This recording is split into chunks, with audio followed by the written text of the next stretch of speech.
Hello, Dilz here, doing a quick little intro to episode 218. This is, as you can tell from my microphone, I am not in the usual studio. I'm on a laptop. And you can probably tell from the title, this is an episode featuring Deagin and Heartless. They go wild with the RuneScape chat, so hope you guys do enjoy it.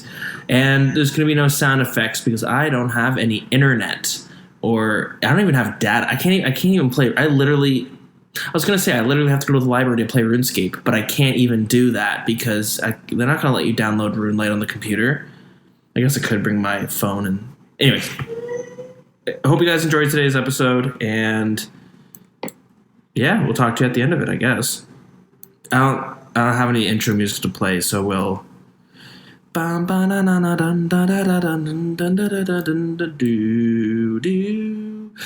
right, hello and welcome to the Wilderness Podcast, episode 218.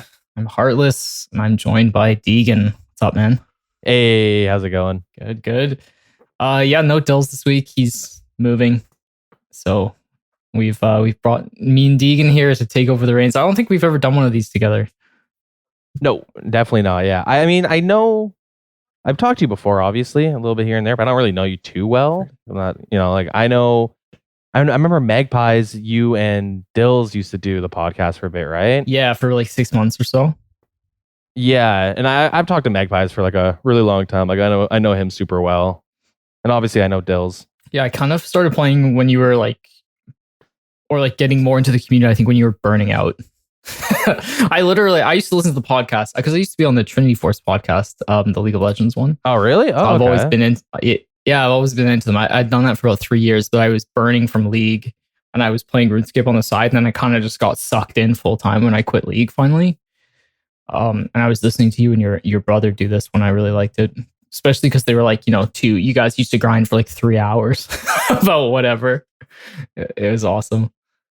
Okay, let me poke your brain about that. Sure. Because so Dilz, he like sent like me like a bunch of things like, oh, these are some questions you guys can talk about, and I was just picking through them.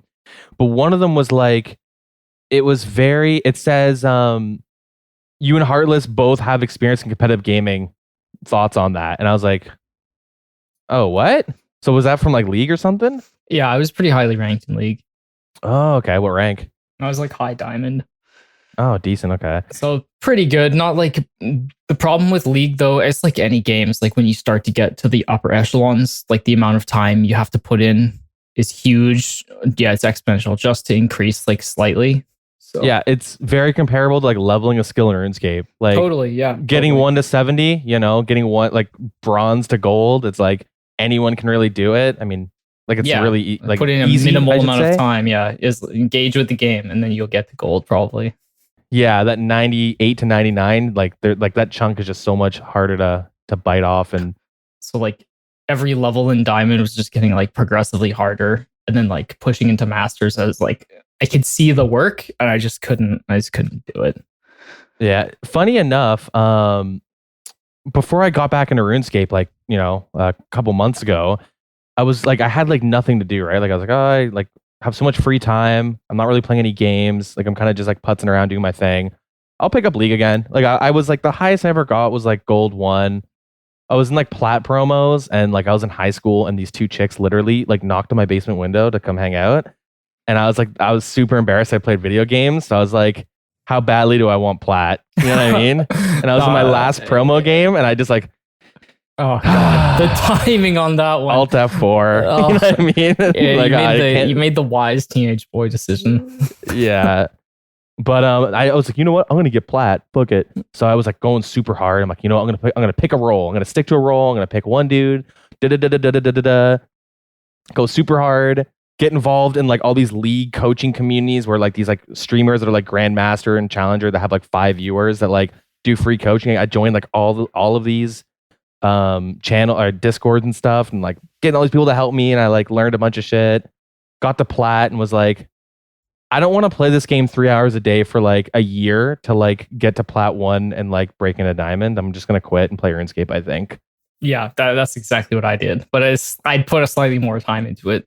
But I mean, either way, it was the right call. Also, that game made me so angry Yep. And I'm not usually an angry person. I'm usually very chill. And I've never felt like anger and rage like I have even towards my friends sometimes in the game. You know, they're like pissing me off if they're trolling or whatever it was when we were trying to play normals. I just couldn't play the game normally. I could only play competitively, and it was starting to piss me off. So Yeah, League of Legends and Overwatch. Those are the games that do me in. oh, Overwatch. I only ever played it casually, so I really enjoyed it. See, Overwatch was a game because I played a lot of TF2 when I was a kid. I picked it up and I just cruised to Masters like no problem. And I was like, fuck yeah, I am good at this game. I can actually say I'm pretty good at this game. Like I've been playing for, like I put in work in one season. I got to Masters. So then but obviously that goes to my head and I become like the biggest dick about it. Yeah, totally. But whatever. Yeah, that game is fun. I only really played for the first few seasons, and then I think I just went back to League at the time. But it was a good game. It was a Mercy one trick, you know. I think I made it to like nice, I made it to high diamond because she was so broken. I just remember you never, even if you lost, you wouldn't lose any rank points because of the way the reses worked. It was so busted. Man, okay. So that's pretty funny because I was like a Mercy main for the longest time. There was a website you could look up people's stats for like games played and win rate and then at what MMR and it would rank them. And I was rank 13 Mercy in the world for a while. That's insane. Because I would one trick and I just like literally for a couple months I just win up to the Masters, right? So like my win rate was insane. My games played were insane, and I had like a high elo. You didn't have to aim or anything. You just had to be really good at hiding and knowing when to pull the trigger and pull the 5-man reses, and then you just gained so much MMR from getting those. It was crazy. Yeah. Dude, at the time, it was like when I was doing that, it was like hidden tech. Like not many people knew about it. Yeah. And I would pull it off, and then people would freak out, like, "What the fuck?" Or like, "Mercy, why are you hiding? Come out!" I'm like, "Dog, trust me." Oh, trust it was me, like, go die. Just go die. It was hidden tech, but the thing is, like, it incentivized you to like wait longer than like should be strategically good, just in case you lose. Like, you get bigger reses and more MMR, or like less loss. So it incentivized like almost bad gameplay in a way. Oh yeah, to rank up, but it was hilarious. Yeah, those are the early days of Overwatch. I think probably that's what Overwatch players miss. I occasionally watch videos of it on YouTube, but not really. Looks like it hasn't changed at all, realistically. No. So I guess I can kind of segue this because like RuneScape is like you like enjoy competitive gaming. I can tell if you play like League and stuff, right? And like I know like Old School has tried really hard to get in the esports scene a couple times. What are your like overall thoughts? Like, do you think they should like keep trying to approach it? Do you think do you think Old School could ever do anything like that? So I think like there's basically two avenues for esports for RuneScape because it's such an old game. One of them would be PvP, obviously, which they've tried with Deadman and things like that. But I feel like the problem with PvP is that not a large percentage of the population can relate to it or even enjoy doing PvP. But it is fun to watch. Obviously, that's pretty clear because Torvesta and some of the PvP YouTubers are like the high, and like C Engineer, they're all like the highest. Highest viewed people. Yeah, people love watching PvP stuff. So I think there's an appetite for it. But obviously, Deadman is an absolute joke the way they've put it on the last few years. Yeah. I don't think it's gotten better at all. But so there is potential in that avenue. I think the other avenue is like speedrunning. So older games like Runes. If you look, do you know what GDQ is? Oh, like yeah. Of course, Games Done Quick. Okay. So for people who don't know, Games Done Quick is like this Twitch channel where they host like a week long, 24 hours a day. It's a charity to try and raise money for whatever, like Doctors Without Borders or whatever they choose. And they go pretty hard, and people are just speedrunning games, like whatever it is, like, Banjo-Kazooie or, I don't know, Mario, Sunshine. Yeah. They just pick any game that's ever existed. It's probably going to be speedrun by people. So those are like the people who get into the in-depth of the mechanics. I feel like that's definitely possible with RuneScape. You've kind of seen it over the course of time. Like the fact that we haven't gotten a lot of endgame content, endgame players tend to drift towards, if there's new content, I'm just going to do the old content as fast as possible. And that's how I'm going to make a challenge out of the game for myself. So, and you can see it too with like the Zuck Helm going for those, combat achievements. A lot of them are speed based. Even things like the Hallowed Sepulchre or whatever it's called. It's cool that they have like some things like Corrupted Gauntlet, like you're kind of incentivized to get good and do it like as fast as possible. Exactly. Yeah. So those seem to be like the two avenues. Obviously, it's very hard to get, but I mean, if you're going to speedrun any game, like if you're watching GDQ, like those people are insane and they put in tons of hours. It would be no different with RuneScape. Yeah, I remember. I don't know because I was really into watching speedruns and stuff, and I dipped my toes in some of the communities. Like was like trying to like speedrun some of the games because like it's I don't know, it's really fun to just sit down and like just play a game. There was a game on Steam called Hot Lava where it's like if you ever played Counter-Strike, like the KZ, like the jumping maps and stuff, bunny hopping, surfing, like movement based type thing. It's like one of those games where you just like jump through little obstacle course and it's whatever. But yeah, I don't know. I think like honestly, I think I agree with you. Like if they try to do anything competitive, it's gonna be like PvP or like a speedrun type thing. Do you think it's anything else they could do? They could like I don't really think so, to be honest.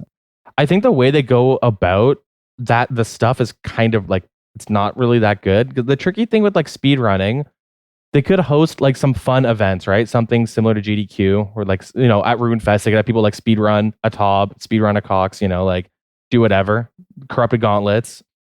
That'd be like fun to watch. The PvP stuff, yeah, like when they tried Deadman mode, I mean, I've always been vocal that like when Jagex pushes PvP as like their main way to draw players into the game, they always go about it wrong. Because like the tricky thing when you're trying to make a game like really popular, like the one thing is it has to be very like viewable, like very easy to understand what's going on.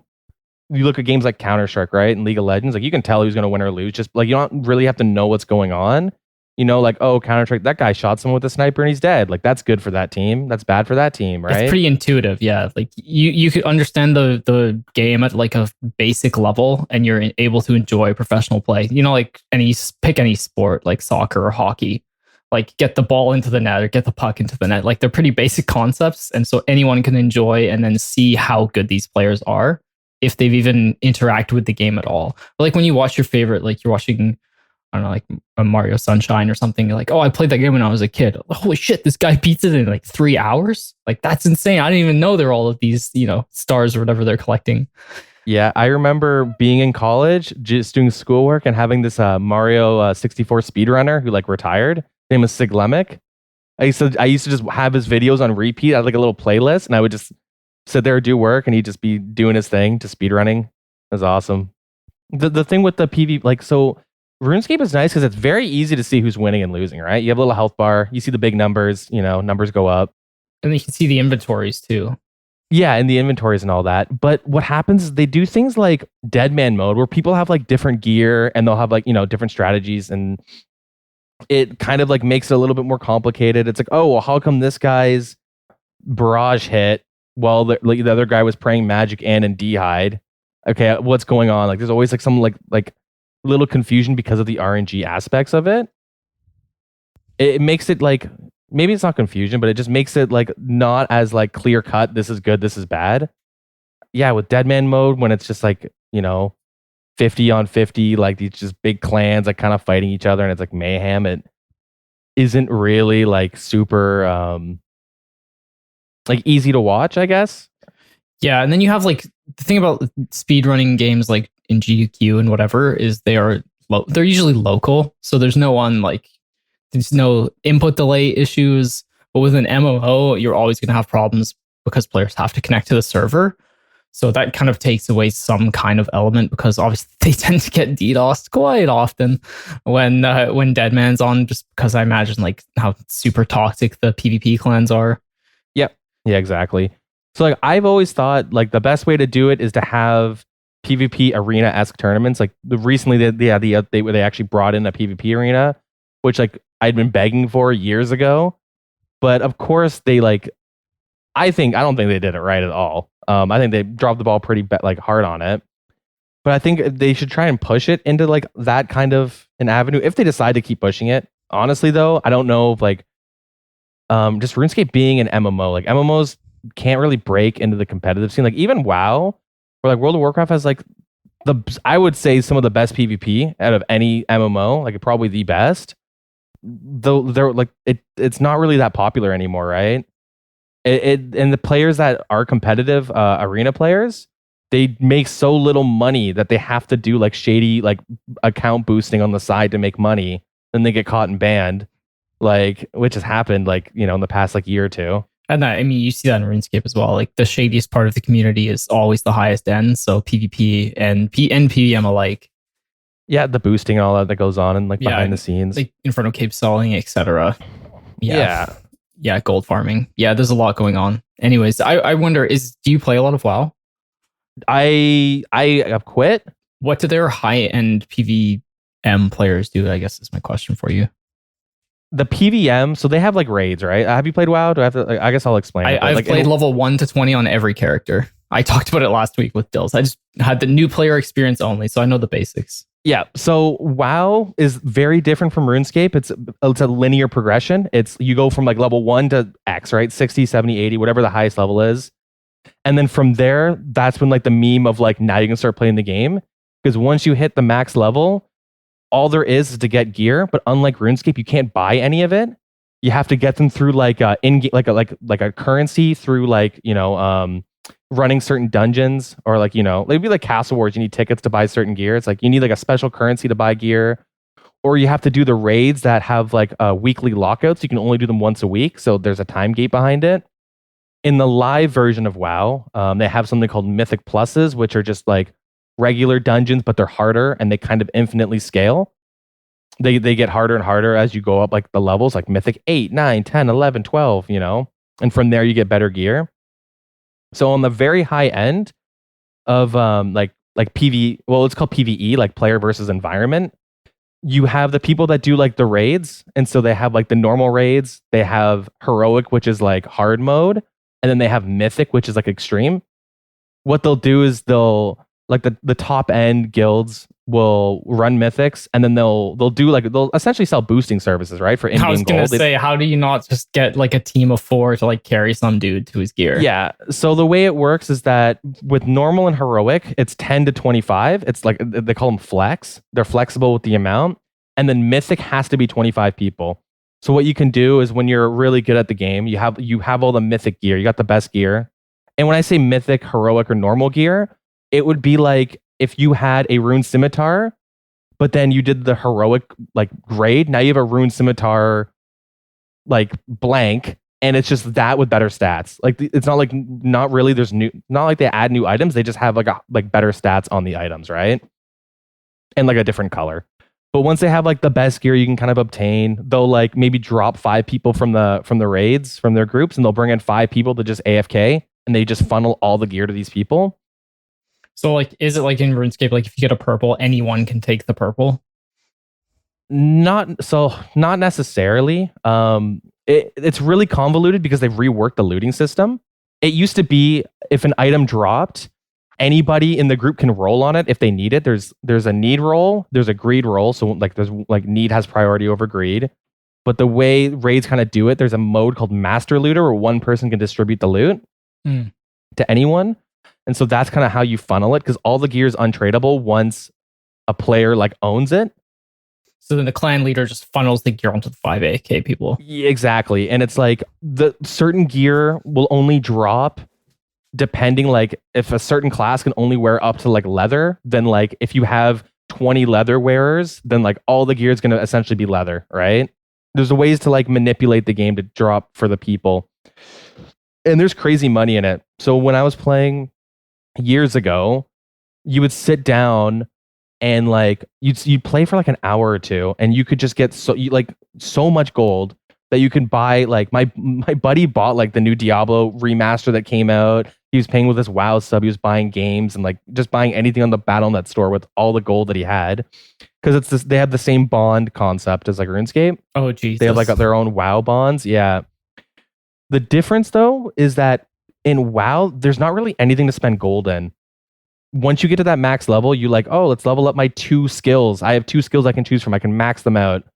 Yeah, there isn't too much gold you don't really get to use it. So they just have silly ways. Like you can buy this mount for 2 million gold, right? Oh, I see. So there's like flex items like pets.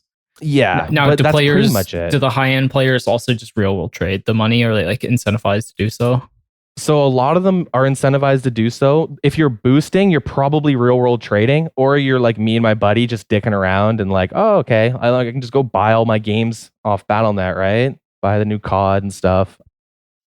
But I mean, there's a finite limit to how much gold you would need for that. Yeah, exactly, right? So, but if that's your thing, then you're just like RMTing it, because it's like, yeah, it's just by far like I would say like over 100 times better than the next best way to make gold, right? Yeah, it sucks. And then I guess like if gold is so useless, then there's probably tons of bots and people just buy gold left and right. Exactly. Yeah, it's insane. And then in like their legacy servers and classic WoW, gold is very different, and like the whole, it's a completely different game essentially with how the items work and how people spend gold.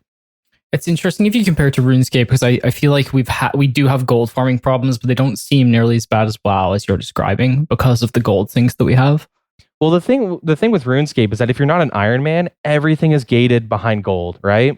How much like experience, even in like Slayer and Melee, it's all gated behind gold. Like how many times have you heard someone say, I had to spend 5 mil on like killing Galvik for Dragon Slayer 2, right? Like, yeah, exactly. Yeah, like everything is really gated behind gold. And even like food and like the potions and stuff, right? Like the consumables, like there's just so much money kind of going in and out of the game, even before like taxing was a thing. Mm-hmm.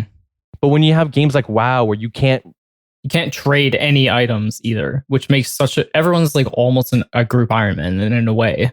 Yeah, I mean, there are some items you can trade, but like it's not like RuneScape at all. Like it's nowhere near comparable. It's not like you can go and swipe a credit card and just buy, you know, the Tebow for $1,000 or however much it's worth, right? Buy max gear. I wonder how many people actually do that in RuneScape, because I feel like it does a good job of incentivizing new players to like not buy gold. I think. Like, well, actually, maybe incentivizes them to buy like some bonds, but there comes a point where like it gets very, very expensive to be a whale. Yeah, to, like, buy gear, and you can't even use it too because it's like gated behind skills, which take a long time to level up. Yeah, it's like you definitely see credit card warriors, but I feel like there are fewer than players who actually enjoy playing the game through. Yeah, I will say that because I have a buddy who started playing at the same time like I came back to the game, right? And I've been like kind of showing him the ropes and all that, and showing him, oh, hey, if you're at work because he works from home, go AFK sand crabs, right? Just like random little things. But he has totally bought like a couple bonds. You know, he bought himself full obsidian. Yeah, that's fine, right? Watching him progress with like buying gold compared to my other buddy who hasn't ever bought gold, it's like crazy. It's how like the amount of like time this guy has played and how close he is to like catching up to my other friend when he's been playing a lot longer is pretty wild. Oh, it definitely boosts you. Well, the early game is also so slow, right? Because you're like using terrible gear. You don't really know what you're doing. Skills take such a long time if you don't have the money to train them in a decent way. No teleports, right? Exactly, like totally. Yeah, it definitely hurts a lot. Yeah. If you're out here like getting your ranged up with, I don't know, you're in leathers with, I don't know, maybe bronze crossbow, sure, something like that, versus some guy who's got like, you know, D-hide and like a blowpipe or whatever it is. Yeah, exactly. Yeah, 100%. It makes a big difference. I did the same when I very first started, like 4 years ago. I had my main. I played a main for about a year, and then my iron's about 3 years old now. Okay. I got a T-bow on KC4 on my main, and that ruined the game for me because I went from having like 40 mil like base rate, like absolutely scraped by in the raid, to having 500 plus mil. Yeah, you're like, buy this. I was like, oh, right. Fuck yeah, I bought all this gear, and I was just looking big pimping. And then I was like, oh, damn, okay, my next upgrade's an Ancestral Top. So I gear up for some Vorkath, and I was doing some calcs. It's like, oh, I got to do 35 hours of Vorkath to get my Ancestral Top. Yeah. I think I'm good. And that's why I made an iron. And yeah. Lo and behold, now I spend way longer going for items, but you know what I mean? Yeah. It's so funny how it works out. That kind of spoils one of the questions I was going to ask you, because I know like you mained an Iron Man for like the majority of like your RuneScape playing. Mm-hmm. And I was going to ask you, like, if there wasn't an Iron Man mode, do you think you would have kept playing? Like, if that wasn't an option, or do you think you would have just been like burnt out from that? Like, maybe if it's not that ancestral grind, maybe like something else. Yeah, I think I would have burned.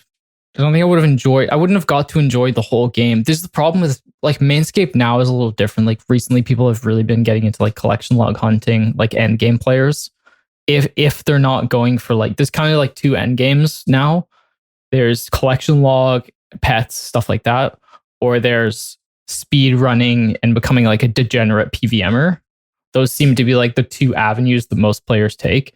I feel like collection logging, it can be intense, but it also can be a lot more casual because you get to do a variety of content. Whereas like the other avenue, speedrunning, you have to be pretty sweaty. I don't really think there was the second option back then when I played. So I may have gotten good at raids, but I think I probably would have quit. I had already crossed my mind, like, should I make an Iron Man? Like, that'd be, if I make one now, it'd be just so much easier in the future because I was like really, really loving the game at the time. Not that I don't love it now, but different now that I've been playing for so long. Yeah, it's a good question. I don't really know the answer, to be honest.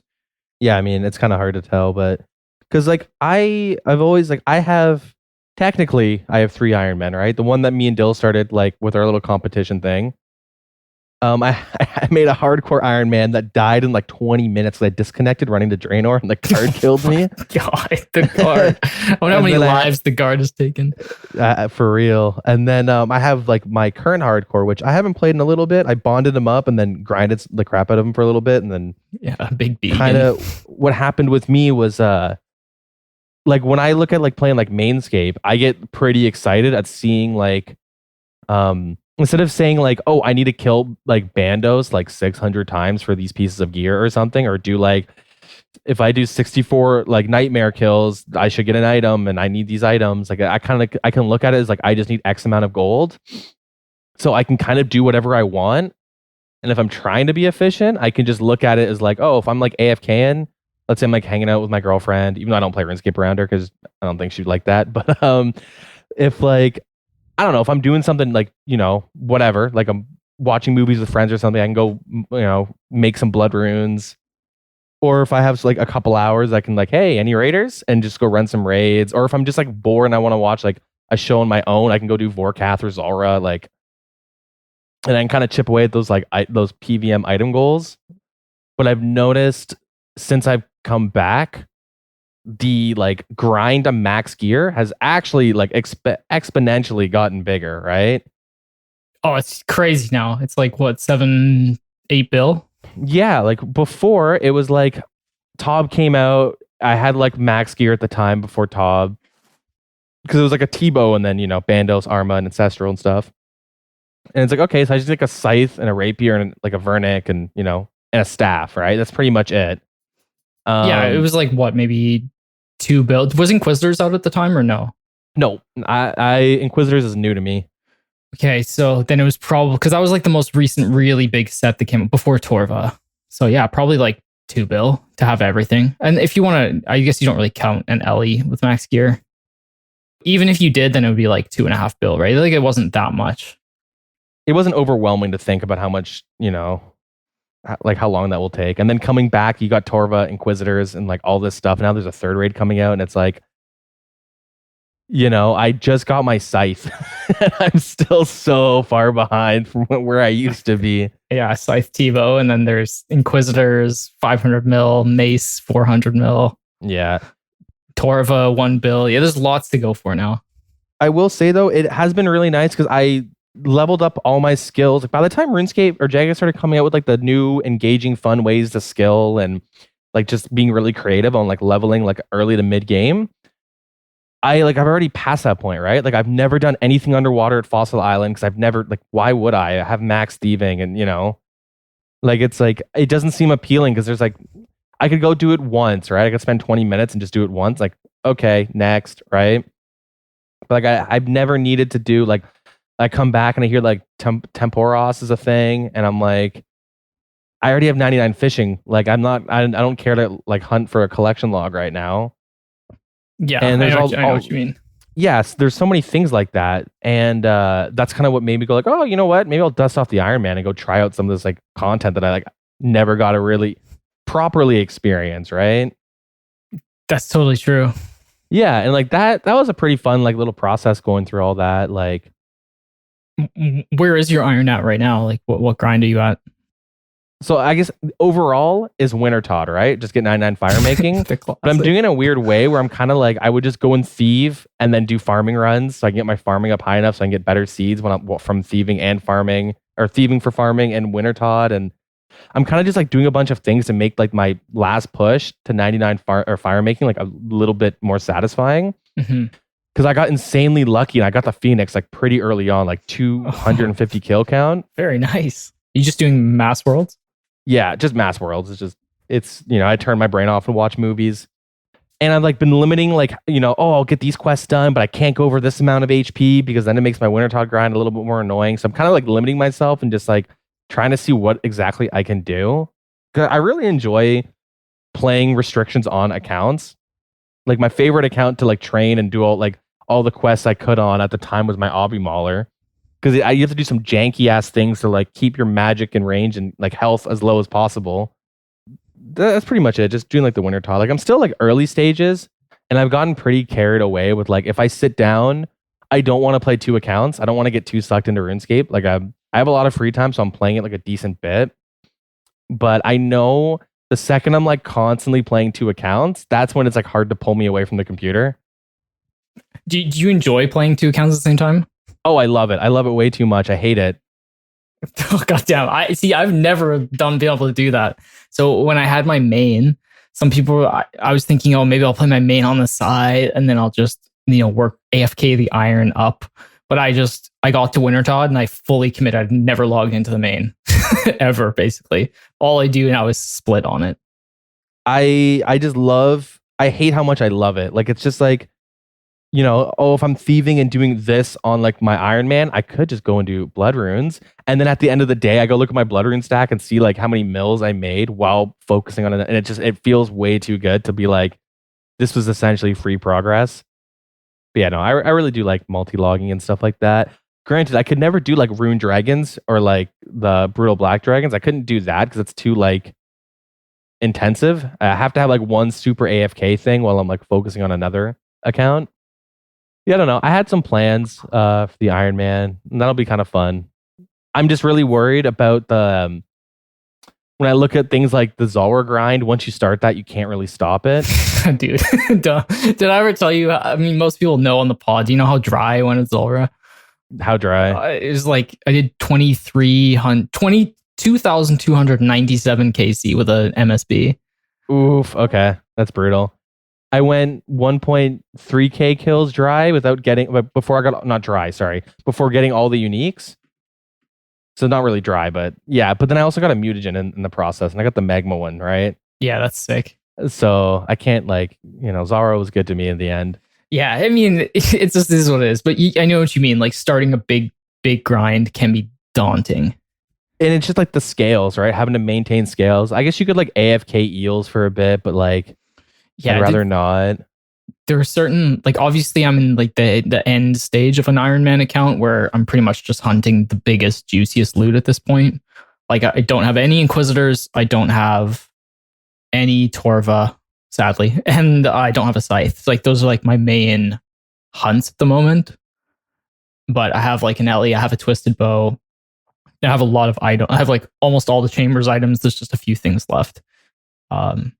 So yeah, it's tough because at this point the grinds are super long. But yeah, back then, like looking back now, like even the Zulrah grind when I went like 5 times over the raid almost, it really wasn't that bad in hindsight. Yeah. Do you have like a favorite grind? Do you have something that like you wish you could like kind of redo? I would say I've liked most. I've done I think all the bosses now. The only one I haven't done is like hard mode Tob, much of it. I think I like it's hard to say which I always talk about which ones I hate the most, I never talk about the ones I like the most. I really liked God Wars Dungeon because it felt like that's when I was getting into like big boy gear finally. Like, yeah, raids was cool. I used to do team raids before I learned solos, but that was like a big step up. I was like, I remember when I think I did Sarah first, or maybe it was Zammy. Zammy's pretty easy to do with an Arclight because he just absolutely gets annihilated by it with the Black Mask. So I got like a couple spears, so that was cool. But I remember when I started Sarah, maybe like a year and a half ago, that felt really big to me. Because I knew like the crossbow was such an expensive item. And I know you don't always translate like power to like price, but it felt just so cool seeing like the huge loop beam. And I always wanted a Saradomin Godsword. Like I'd never had one on my main. So I was like, man, if I got that on my Iron Man, that would be so sick. And I ended up getting it like maybe on rate like 750 or something. So that was a big grind. I really liked most of the God Wars. Kree was fun. Next is not so fun, but I think I would like Next if I was like on rate for items. Yeah. I'm pretty dry. I should have about 5 and have 1. Dang, okay. But if I was getting those like super juicy, like 500 mil drops, I think I'd like it a lot more.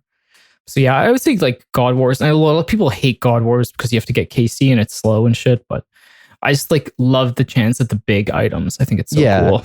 It's like, it seems like it's the first time like you kind of, go through the doors, you enter the banquet hall. All the big boys are there. All the big boys are there. Yeah, he's just trying to get some loot. That was really fun. Slayer and Slayer bosses weren't too bad. Slayer feels like a bit trappy though, because you kind of have to get all of it done. You get your trident, and then like the next big push is like Occult and Hydra. And Hydra could be such like a block. There's like some real traps on Iron Man.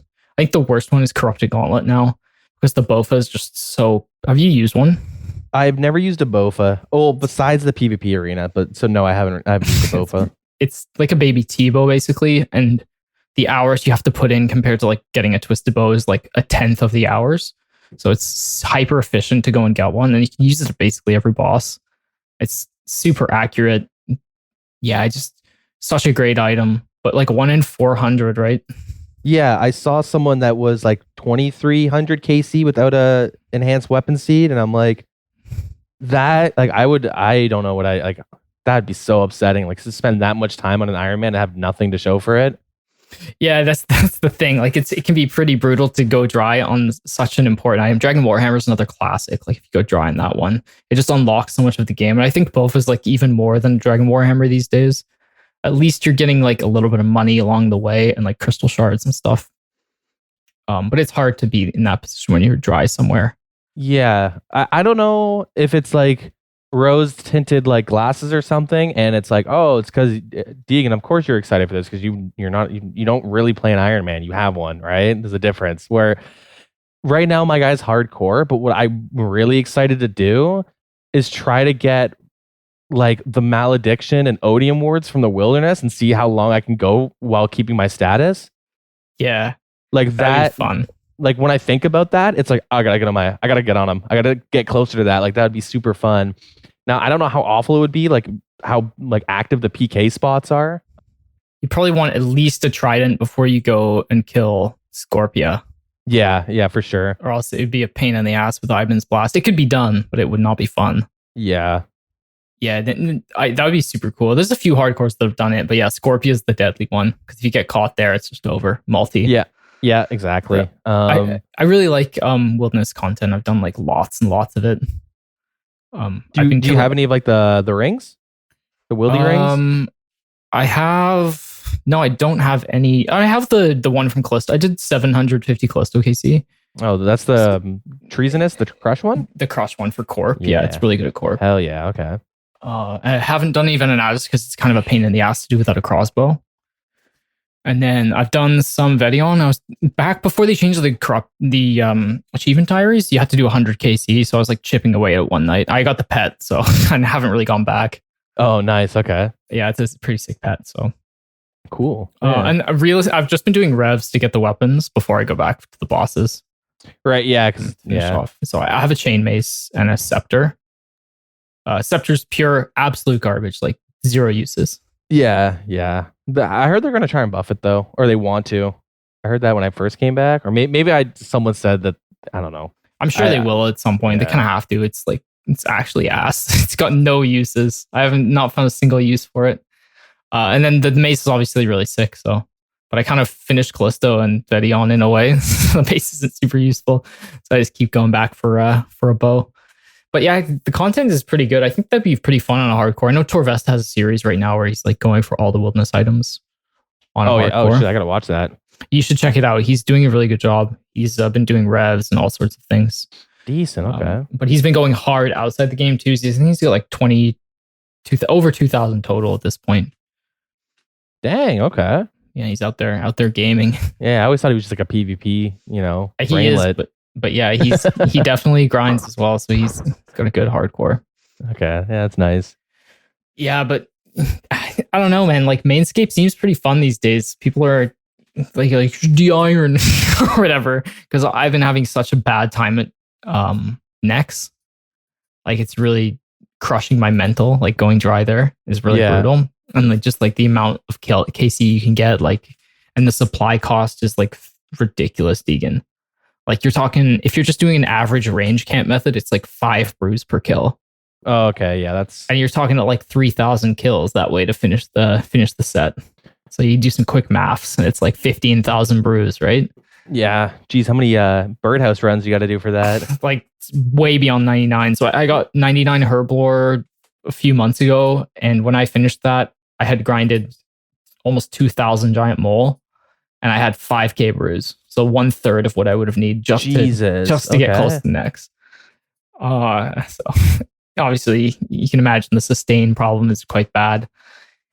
On top of it, I've found some like new methods that are like more focused on like prayer pots and getting KC, like stacking up your KC and like looping through the room. But it ends up costing pretty heavily in time. Like you have to kind of commit 2.5 hours to send a decent sized trip. Yeah. And if you die, it just like kind of wipes your whole team. So it can be really brutal. Wow, you're not a good salesman, are you? You're making me not want for Iron Man. Excited to fuck no, dude. Honestly, though, I would suggest it to anyone. I'm at the very, very, very end of the game mode where I've like basically completed most of the main challenges. If I'm just looking for gear, which is kind of my thing. So, but I like absolutely have loved every part of it, and I'm sure like when I finish Torva or whatever, I'll look back and be like, fuck yeah, I'm super glad I got it. Like it was hard work, but it was sick to be done. No, I've really liked everything. Chambers, I got a solo twisted bow in a raid. Okay, and just with an omelet as well, which is wait, insane. You got a T-bow and an omelet together? I got a bomelet, yeah. Oh my god, okay. And I was like, I saw the omelet pop up behind me, and I just started like freaking out. It was like midnight. And I went and checked the chest. I just knew it was going to be a T-bow, and this like the feeling was like, I don't think I've ever felt anything like that in my life. It's like overwhelming. Yeah, I was like shaking, like my hand was shaking, and I could like barely move my mouse to touch the to like grab the bow, and I was just like, oh, it's not real. It just didn't feel real. And I had gotten an Ellie as well, like earlier in the year in the spring. I got the bow in the fall, and I was like, I had my feet up, and I was like cooking dinner in the kitchen. I was like, I'll just send like 2 corp kills, and I was like 180 KC just trying to go for a blessed spirit shield, and I got the Ellie, and I was like, again, like I couldn't breathe. I was like shaking. So like those huge moments like definitely make up for it. Even like getting my Dragon Warhammer. I remember I got a Tome of Fire when I was doing the Wintertod grind very early. I just like jumped out my chair and just like a huge celebration, dude. That's probably my biggest selly I've ever done was for the Tome of Fire. It's like, oh my god, I got the tome. Just so much passion for the game, and it hasn't changed. The items have just gotten like more exciting and bigger, but I think every moment has been really worth it. Okay, because I find like if I'm solo and I get like an item that's like pretty big, or like when I got my mutagen, I like, what's that on the ground? Pick it up, like CC's going off, like holy shit, grats. I was like, cool, all right, I got a mutagen. Let me go bank that and keep grinding Zalra. I see, and then, so it's a little different, hey? Yeah, and like I got a T-bows. I saw a T-bow drop. Yeah, the other last week, right? Yeah, in a duo with magpies, right? Yeah, and it's the second T-bow I've seen drop, and it's actually both of them have been with magpies. So I think he's just good luck or something.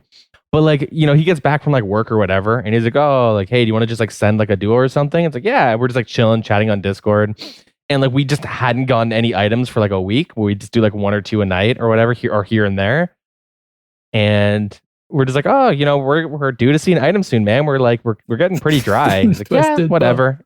And we're just like chatting. And then like, I just see like Magpies gets like a drop. It says question mark. I have like the loot hider and stuff like that.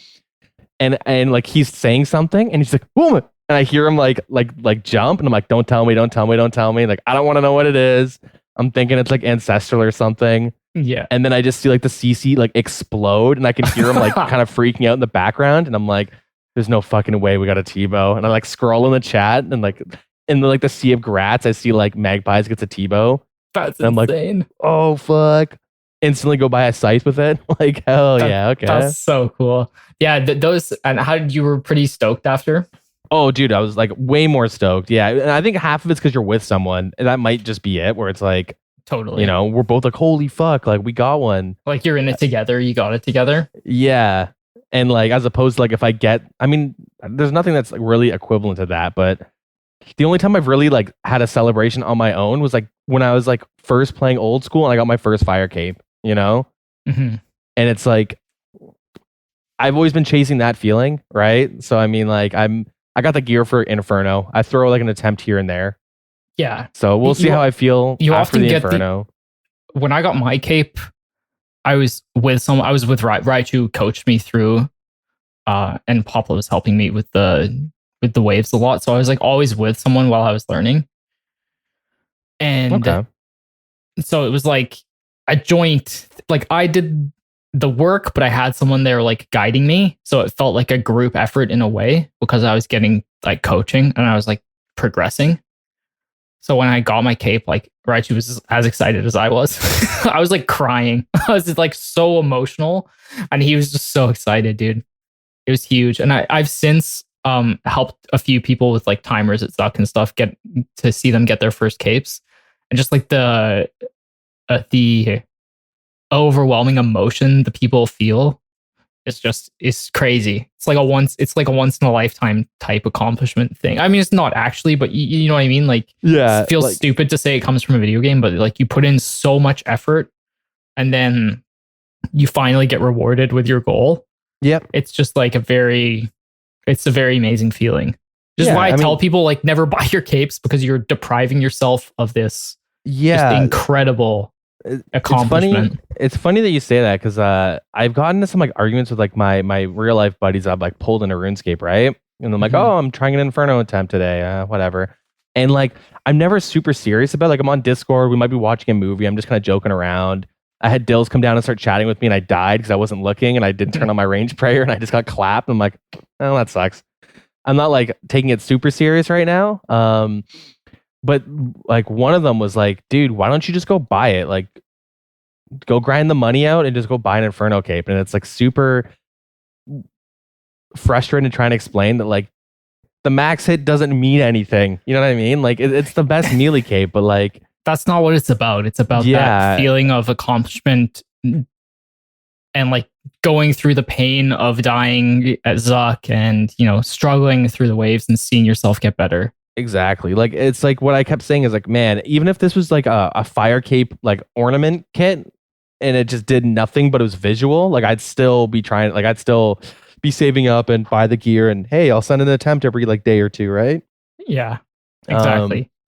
Because like those challenges is like that type of stuff actually is what pulled me back into RuneScape and what like kind of keeps me playing it is being able to like set certain goals, whether like, well, for me, it's more like just like the challenge, right? Like I look at, learning like, oh, Chambers of Xerix get like really good at like challenge modes or something, right? Just trying to get good at like some difficult aspect of the game or like trying some hard achievement always just makes me want to like play like my account a lot more, right? It's kind of why I did the Bond, played him for a couple weeks and then was like, I really want to focus my main now. I really like there's some parts of the game I really want to get good at before I bust out the Iron Man and try and do it again, but in like a jankier manner, And this is cool too because like with Raids 3 coming around the corner, like it's nice that you're getting splits and getting used to the content in the game too, right? Yeah. I mean, since coming back, the player skill has like really elevated. Like I was like I would never like even back like in the day I'd never be like, oh, I was a fucking I'm a top level PVM or like I did like the harder content, but it's not like there's like I'm nowhere near. You're definitely very good though. Like I remember listening to the podcast with you and your brother. I was like, Dilz is definitely more casual. Like he still like raids, but he engages with it casually. And you're like, yeah, out here, just got my twisted bow. I remember when you got a twisted bow, and then like the next week on the pod, you're like, yeah, got another twisted bow. Like a split, immediately rebuild. I did a rebuild, and then that week I was like, oh, I'm already done. Ha. That's so funny. Yeah. Yeah, so But, I remember like- being like, oh shit, this guy's big PVMer. Yeah. So like, like if you're like doing challenge modes, right? You're like, oh man, these guys are ripping challenge modes. That's like, they're pretty good. But then when you rip with people that are like good at challenge modes, like, like I've done some people, like I've done some challenges with people that are just like, top level, they got Zuck helms and stuff. And like seeing the gap between someone who just does them and someone who like speed runs them, like it's like that gap is so insane that like I remember playing and doing Chambers of Xerix, and like I had this one guy that like kind of mentored me, and like he like I was literally streaming my first solo and it was 3 hours. I didn't scout it, I just jumped in and did it. And he was watching and he was like, dude, that was like the sickest thing ever. You actually did it for 3 hours straight and like walked out with 5K. You want to go do some duos? Let me teach you.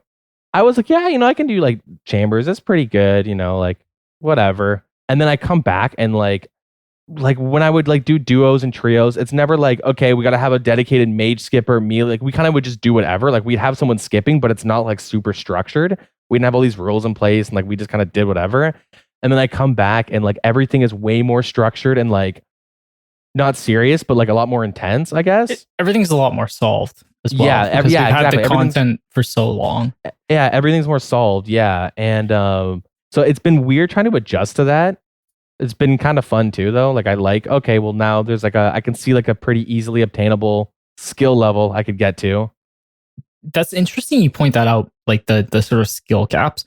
I wonder if it's like an awakening thing at some point. Because I remember like when I played League of Legends at first, like I was a noob, right? So like when I'd run into a gold player, I'd be like, holy fuck, this guy's Lee Sin just cleaned us out. He's like 15-0. You know what I mean? Like, I'm like, oh my God, that guy's on like another level than everyone else in this game. And then I myself get to gold 5. I'm like playing normals with my friend and you run across a player who's diamond. And there's any roll, there could be off roll, they're just going to clean house with you. Like every time. And then you just get whooped. You're like, oh my God, these guys, there's another level. Like these guys are good. Okay. Then you yourself get to diamond. You're like, oh my God, this master level player it doesn't matter what role they're playing. They're just so freaking good. There's always a better player. Yeah. And there's always another layer to a game. And I feel like that's the same in this game at this point. Yeah, especially at this point. Cause like I remember Theater of Blood, the day it came out, me and like that guy that like taught me Chambers of Xerix, and then like his buddies that were like the god gamers that I'd be so lucky to play with once in a while, right? Mm-hmm. We went and did a couple. We did a couple sends on top, and we got to like Nilo's like really quickly, and then they were just like, "Yo, Deagin, I'm sorry, but like we got this other guy coming, and like we just got to replace you with him." And I'm like, "Dude, I get it. Like I'm not no offense taken. You guys are all like." Buddy, you're an Iron Man with a 3rd age pickaxe. I'm not gonna, act like, I should be like doing shit with you guys. Like these guys were insane, right? Mm-hmm. And then they're like clearing it, like, after the first week, like shortly after the streamers, because they're just like watching them. Okay, we'll just copy them. What was the guy's name with the pickaxe? Oh, dude, I don't remember. There's only a very small handful of irons who have 3rd age picks. I know a few of them. Honestly, if you say the names, I might still have them added. I think the most famous one is Nos. Like nope. KNAWSS. He has 4 3rd age items. That's insane. He has a 3rd age pick, a druidic robe top, a cloak. Oh, is there a way to actually look up? See if I can find you? Okay. He just like. Oh, you can check his collection log now. There's like a collection log website, but I'm not sure if it's on there. Can't remember what it is, but the big boys are. He has a druidic robe top and a 3rd age pick. I can't remember the other 2 items. They're not like as impressive, but they're still big. Okay. Because yeah, this was super long time ago, and I have a lot of people that like, oh, could it have been this guy, or is it this guy, or is it this guy? There's only like a few people that have. That's why it's like, oh, I know. Yeah, I bet you if I could find, like, I'm looking at the collection log and typing in some of the people I think they were, but they're not syncing up yet. If I can find who it was, definitely let you know. But yeah, like I knew that there was like always like a upper echelon of like people, but like now that like you said the game's more solved, it's just very clear of like I asked like one guy some questions like, oh hey, I just got a scythe and I'm learning like I gotta relearn Zarpus and Verzik. And he's like, okay, well, there's a 5.3 tick or method of like there's multiple ways to do it. And I'm just like, okay, so now I gotta start treating RuneScape like a rhythm game. That's kind of like how the direction it's gone at this point. It's like, okay, I can try and practice that, I guess. Like I don't like I'm a very visual person. So it's really like difficult when I'm trying to like learn learn type like things like that without having like a tick counter or anything. Like the metronomes, they don't really work for me. Like the sounds always just end up throwing me off, and I have to like when I try like Inferno, I'd have to turn them off and I just do better. And I have to like pray flick and do this stuff when I'm on these animations, right? Like I have to be very visual with it. I feel like if I played in the era of cheating clients, like I would have been able to learn this stuff super quick. Like coming back and having things like True Tile has been like insane. Like it's like, oh my, I can actually properly visualize where my character actually is when I'm like, trying to do like 3-0 or 3-1 or 4-1 on like soloing the hand or something, right? Yeah. I think I missed the episode where maybe it was you and your brother talked about cheat clients, but like RuneLite now, like right now in its current state is like a few plugins off a cheat client. Yeah, like what I'm able to just like look up and add to like my, I'm gonna go do like Corrupted Gauntlet, like add icons to everything, do this, do that, 3, 2, 1 range, like have a countdown for it's very like, man, the power creep in the clients is like insane. It's like crazy. RuneLite is cracked now. Like it has everything you ever need, basically. Yeah. There's only like realistically a few plugins that it's missing. Like some tick counters, or like visual tick counters, like Verzik and stuff. Like Maze skipping is a classic. Like Guitar Hero, Inferno, but like the best players could already do most of the shit without the cheat clients. So like saying they crutch on them is like not necessarily true. Yeah. It's just like players who don't understand the game on like that intense level, just being like, oh, they must have cheated because they're that good. It's like, no, they're pretty much that good. They just, the clients help them do certain things a little bit quicker. I don't know. Anyways. I don't know if this is the bravest take you'll ever hear, and I'm so stunning and brave for saying this, but I think the people that really actually abuse the clients are just PvPers. I know that's super controversial, and I'm stunning and brave for. Super brave. They're gonna DDoS you. Yeah, like I know no one wants. I'll be the first one to say it. Okay, I'll be the brave one and say some of the like the PvP cheat clients or like the auto switching and stuff like. I mean, that's like AHKs too as well, like which is local. But dude, I was like in this. I've never mentioned. You actually probably wouldn't have heard about this, but singles clans used to be a thing before, the PJ timer got introduced. Yeah, I remember singles clans. So I was actually like, I wasn't in one, but I used to pay one for protection while I was doing Callisto, and they would run this place called the Strip, which was basically there's like a huge multi-section where like Venenatis is, and then there's like this strip on the very eastern border, all the way past the Green Dragons, all the way up to like the top of Callisto. Yep. They would just patrol that area. That was like their thing. That was their big area. And they had like all sorts of systems to like TB. They had dudes in like absolute max mage with like arcanes and shit.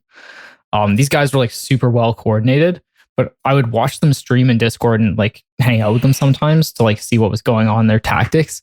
And oh my God, the clients they played on, like absolutely broken. Oh yeah. They could like resize and move around their like barrages. So one dude's barrage was basically his entire inventory box, was just a barrage. Nice. So he like couldn't miss it. So when he would do the like whatever six-way one tick switch. But then when he would go to click on his barrage, instead of having to click on a tiny pixel, he could just instantly click this huge thing and never miss. Damn, okay. Same thing went for people who were like surging with Entangle. He'd have like Entangle on one side, Surge on the other, just huge pixels. So it was impossible to miss them.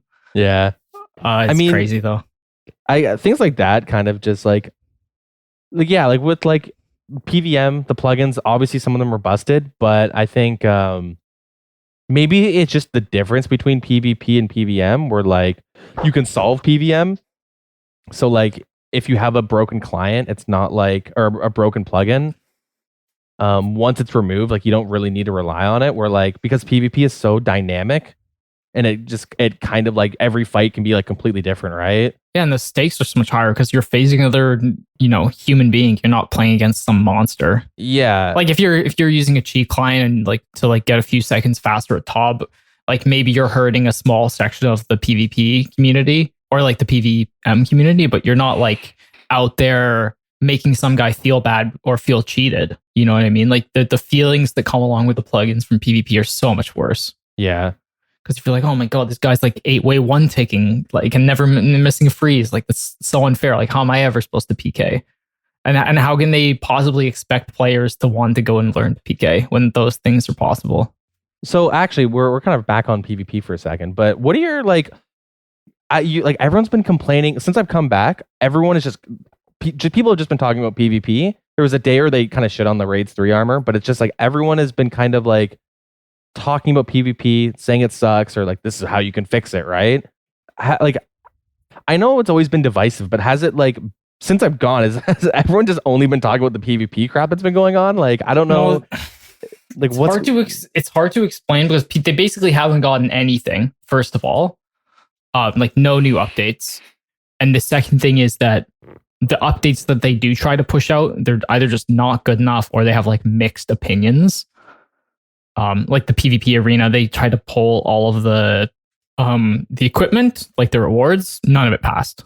Not a single thing. They tried to do it again, none of it passed. So it feels like there's been like either a lack of effort on Jagex's part or a lack of cooperation from the PvPers. But I think PvP has just gotten more toxic over the years as the community gets smaller and smaller.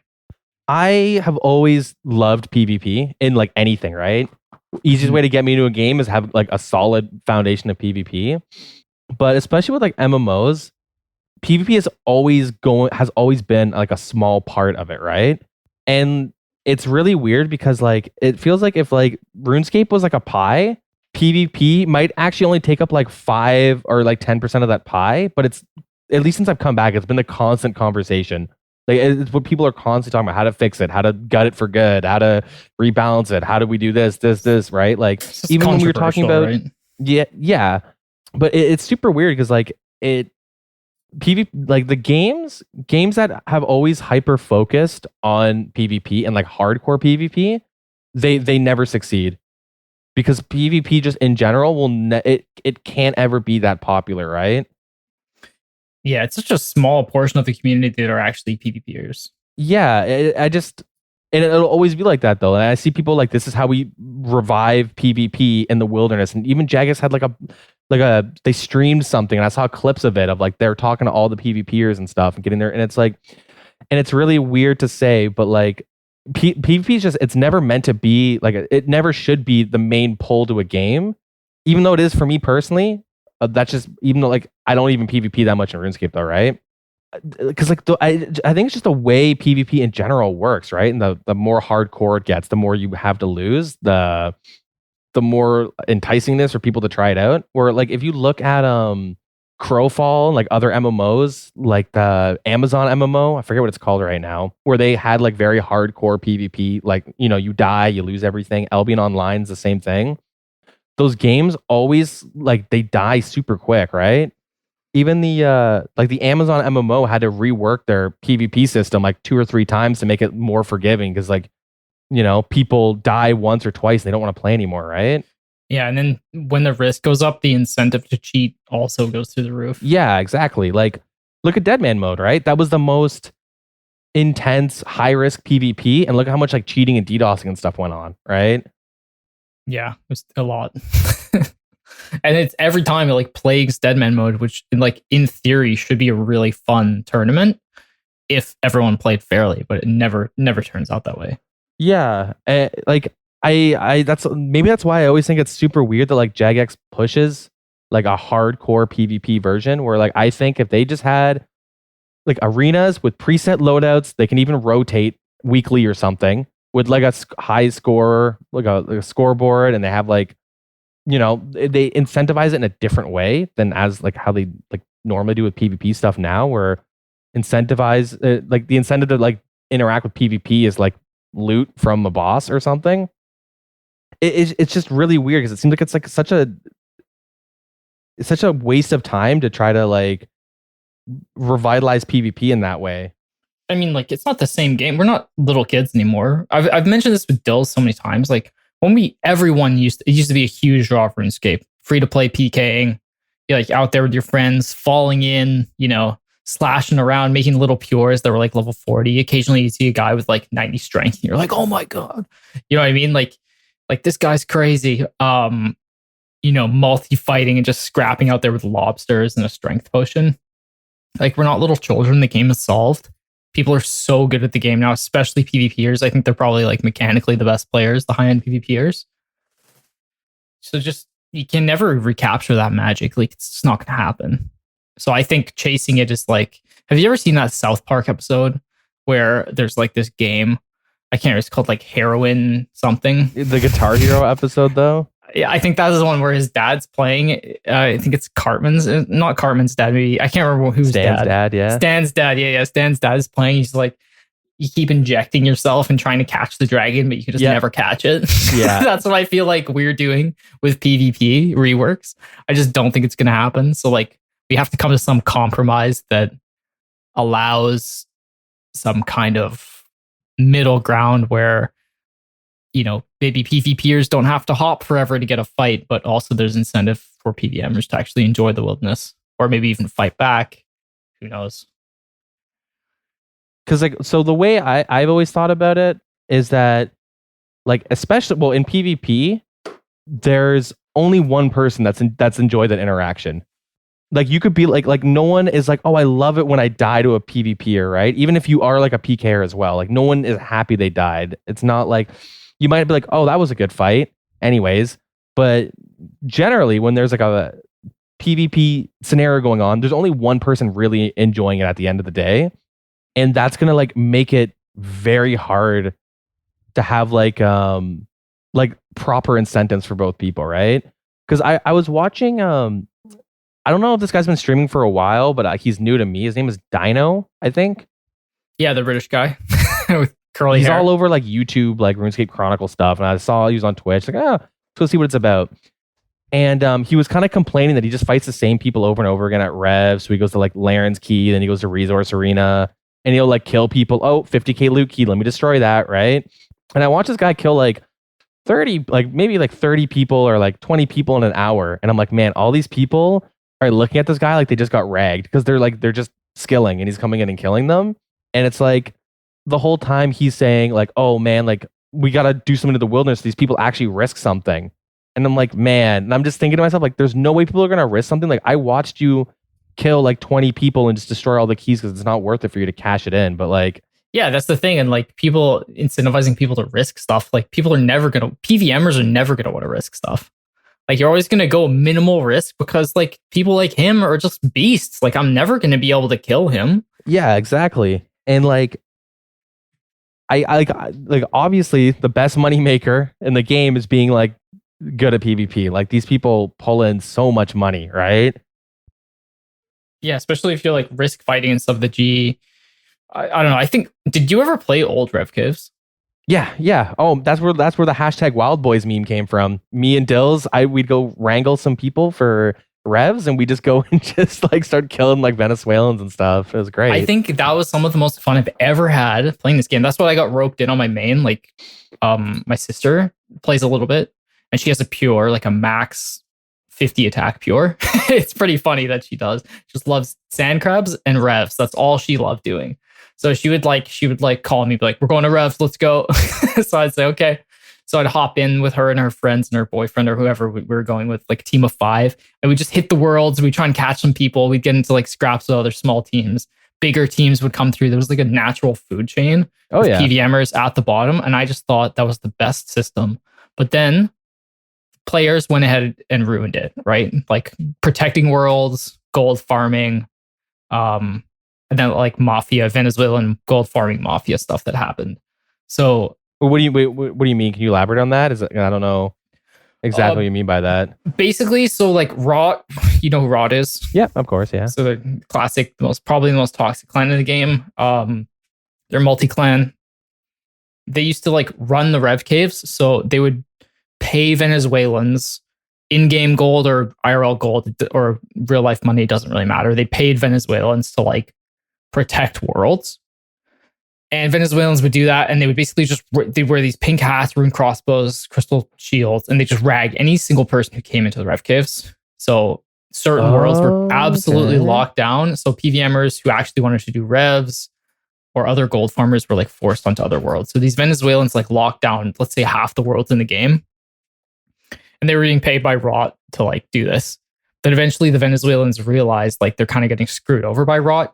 Why don't we just band together and we'll just protect these caves and we'll just kill anyone and we'll get our friends to kill the revs and we'll just sell the gold ourselves to pay our players.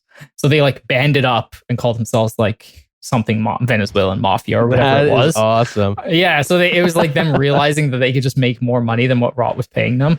And then Rot obviously collected some clans and started to like fight. And there was like, I can't remember how many hours, but it was like multiple days, dude, like 3+, 4+ days of constant fighting happening in the Rev Caves between these multi-clans. Like they would die, come back out, and they would just cycle. And just like hundreds and hundreds of players just ramming themselves into each other. And eventually they beat Rot, and then the Venezuelans kind of like had control of the caves. And then soon after, the caves got deleted. Like it turned into Singles Plus. Okay. So, dude, I'm so sad I missed that. That would have been so fun to see like live. There's actually a story on NPR that tells a lot about it. I can't remember what it was called, but it was like a RuneScape one. I think Kemp Q is like with the girl doing the story, but she goes through and talks about most of it. They don't actually talk about the conclusion, about how the Rev Caves got like dusted down to Singles Plus. But yeah.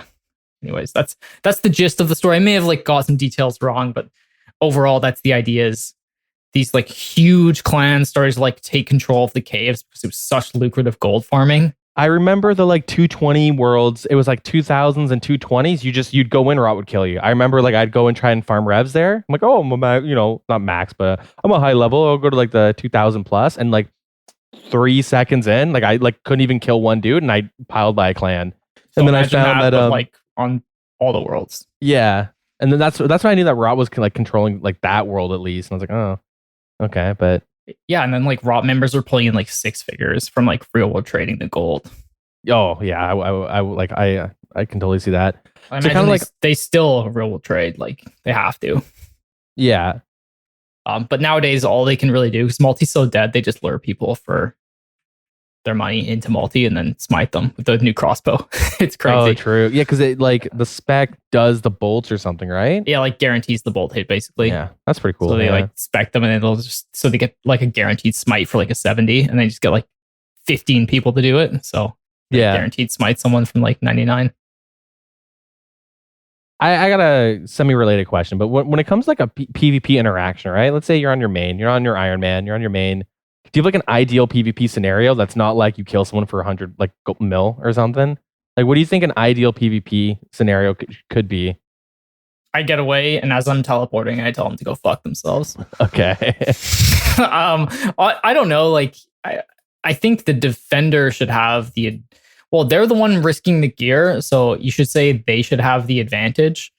But then you could also say that the defender should have the advantage because they're not fighting back. Therefore, the person attacking them isn't risking anything, in a sense.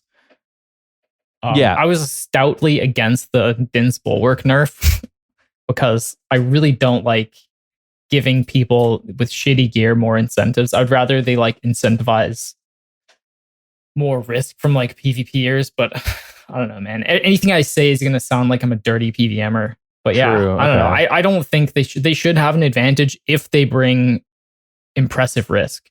But if it's like me and my Dilz Bulwark, who's like pretty skilled at prayer flicking, like I've done the Inferno, I'm pretty sure I can flick prayers against someone who's attacking me reasonably well. Like I should have an advantage because I'm defending, especially if they have shitty gear. So I feel like we should punish players for bringing like mystics, or like maybe they don't hit as many freezes. If you're bringing Arams, like maybe you could scale up a little bit better. Because if people are out there in Ancestral and I have a Dilz Bulwark, like, yeah, obviously I want them to have the advantage. They're like risking crazy gear. But like that's the way Magic works. And I think just the way like PvP works in general. That's not the current case. There was a dude that got on. I got 2200 like maybe last month, and I've been doing a lot of revs. Mm-hmm. So I was like, oh fuck it, I'll just try him on a 2200 world. I pulled Deagin, went on out there, and dude, like almost instantly, I got jumped by this guy in full ancestral, and then he had a crystal bow because it's pretty nuts in PvP. And then he goes to spec me, slaps on full Torva. No joke. This guy had so much risk. And I had black D'hide and an MSB, not even any switch. And I got away from him. Oh my God. Okay. So like obviously things are stacked in the defender's favor currently. So I think like if people are risking that much gear, like yeah, they should obviously have things stacked in their advantage. This dude even like he froze me, stepped under, and then logged in on a second account to teleblock me. Jesus, I didn't realize what he was doing because of the PJ timer. I would have been able to log out if I was paying attention. So next time someone does that, I'll definitely do it. Yeah. But yeah, he TB'd me. He's like, oh, I ended up jumping over the agility shortcut and he didn't have it. I ran around the corner and logged out. Damn. So that's how I escaped. That is your ideal PvP scenario. And then I could that's wild. I could shit talk him. I had like 5 HP left. He had beastly gear. Like he obviously should have killed me. So I feel like it would be frustrating if you're that person, bring, you know, how much risk they have, like probably 1.5 bill risk, and you're still not able to kill some like Iron Man in like black in like 10k gear. You know, it must be very frustrating, and I can see why people like don't like PvPing. Especially he may have had to hop like 30 minutes to find someone. True. Okay, yeah. When it comes to PvP, I say this a million times, and I guess I'll just say it one more time or maybe a couple more times, but I personally think if they want it to thrive, there's got to be like a baseline structure to it. Just like they have to understand like the more that like both like the PvPer and PvMer are risking, the bigger variance of like enjoyment there's going to be in that instance, right? So that guy that like is risking over a bill, right? And you escape with like, you know, 40k all elk worthy gear, and you escape like that would be super frustrating, especially if like the wilderness is as dead as you know, people say it is, right? Waiting 20 minutes or 10 minutes to find someone and not get a kill. And then it's the same person, like that Dino guy said, right? Yeah, it's always gonna be the same person, right? Yeah. Like when I think about like ideal PvP scenarios, if I'm on my own, it's, you know, an arena where we have set gears that's not max, because the one thing I hate about trying to fight other people is that everyone is like tribrid max. Like I don't want to like dick around in the PvP arena in like full ancestral like switches and stuff, right? Like I just find, to me, like that just isn't really enjoyable, right? Mm-hmm. Like I want the fights to be drawn out and long, but hey, if I'm better than you, I'm going to be able to KO you quickly. Like I don't want to have someone like, oh, this guy's ancestral, he's catching every single freeze, his gear is just super good, and he's like clapping me for like, you know, 30s and stuff constantly. Yeah, so I want some sort of like baseline structure. But like, I don't know, when I think about the times I've really enjoyed PvP the most, it's always been, it's like 1 or 2 in the morning. There's like either you're drinking or your friend's drinking, and someone goes, yo, you want to go PvP? Like we did the other day? Yeah. And like, dude, that stuff has always been so fun. Like back like years ago when like old Rev caves, the amount of times like we're chilling and it's just like in the CC, anybody want to go Rev PKing, and you have like 5 people like, fuck it, I'll go. Someone accidentally brings their cash stack and dies. Like, I mean, that sucks for that person. But like, we lost 2 AGSs the other night. Yeah. 2 AGS is gone. And yeah, make sure you protect items. Oh, fuck, I didn't protect item. Like, I don't know. But like, yeah, it's hard to find a fight. Yeah, it's super fun. Maybe because it's just like, none of us are like, I mean, there's like 1 or 2 PvPers and they're like kind of trying to coordinate a bunch of drunk idiots that are like, you know, okay, guys, stop ragging each other. We're like literally trying to find another clan to fight, like, you know. But yeah, like those moments are like always the most fun. But I don't know if it's because of like my inexperience or like my like low skill level of like PvP, because I've like, yeah, but that's because we're interacting with it casually. You know what I mean? Like, do you know how many people interact with like CS:GO or League or even RuneScape casually, and they just love it? They just absolutely love it. But when you get into those, like, if you want to get good at something, you have to sacrifice the casual enjoyment. And I think that happens in PvP as well. Yeah, like there's like, I forget what the saying is, but the general idea is like, you'll never really get good or like amazing at something if you're just having fun. Like, you need to have structure. You got to like sacrifice that fun, and you got to replace it with like a fulfillment from it. As weird as that is to sound, but like, it's true. It's like Iron Man is the same thing. Like, is it fun grinding a boss over and over again? No, but it's like very fulfilling and enjoyable when you do get the drop. Yeah. Or if you get super spooned, you get to be like super excited or whatever it is. And you can look back on your accomplishments and be like, oh yeah, I remember grinding that boss. It was tough, but I learned this mechanic, and I didn't go too dry, so I had a good time. Like, when I was like first playing CS:GO, because I played a little CS Source, like the one before with my buddies, and very casual, right? Like, we'd go serve and just like run around, shoot each other, blah blah blah blah blah. CS:GO comes out, they've played it for like a year or something or two, and they're all like, at the time for me, I'm like, I think they're really good, right? So then I sit down and I play with them for a little bit, for like a month, and I'm placed at like Gold Nova 4 or something, and I drop down to Gold Nova 1, and I'm like, all right, it's fun to kind of just jump on with my buddies and just kind of send games, and oh, I went like 1-13 this game, that sucks, like, whatever. But like, you're probably, I mean, I'm gonna assume you're the same way because like you're playing Iron Man. But at least for me, at some point, I go like, I'm gonna have fun getting good at this, and then I'll have like the payoff once I hit like global elite, or I hit that like high level, is like so high for me that like that's kind of what I have to chase, right? Yeah, it's like with the Inferno, how we talked about. Yeah, exactly. And like when it comes to PvP, you can't really do that in such a structured way, right? Like, if you're playing Counter-Strike, oh, I gotta learn how to like throw certain smoke grenades so they land in these areas, so when my team goes to plant the bomb, they're protected from so you can sit there, watch a video, go into a private game, practice it, blah blah blah blah blah. Or like even PVMing, right? You're like, oh, I want to learn how to solo Ohm prepless with no death, and you're like, okay, so now I gotta learn how to like 3-0 the mage hand so I can do 3 attacks and not get hit, and then I gotta learn how to do like a 3-1 or a 4-1 on the melee hand so I can hit it 3 or 4 times and only get hit once. Yeah, you can see the progression too. Yeah, and then you can go in on your own. You can sack a couple hours of your time and just go in and practice on like the hands on your own, and you're not like, you're losing time really, obviously, but like the supplies you're not really losing.